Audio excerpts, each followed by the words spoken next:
Hello guys, welcome to our channel HardReset.Info. In this video I'm gonna show you how to set up nearby share on the phone XIAOMI, so let's start. So to set up nearby share you just need to scroll down this panel and hold on this function hold. And there is quick share, nearby share as you like, and just click here and click here. So now we can choose who can share with you, for example your devices, contacts and everyone. For example, we want to switch on everyone, click here.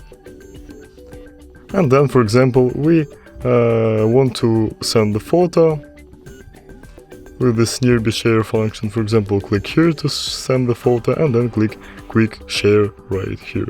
So looking for nearby devices and just put another device close to your device, and there will be a small menu to accept your photo, guys. So if you like this video and if you like our channel, please subscribe and see you later, guys. Bye bye.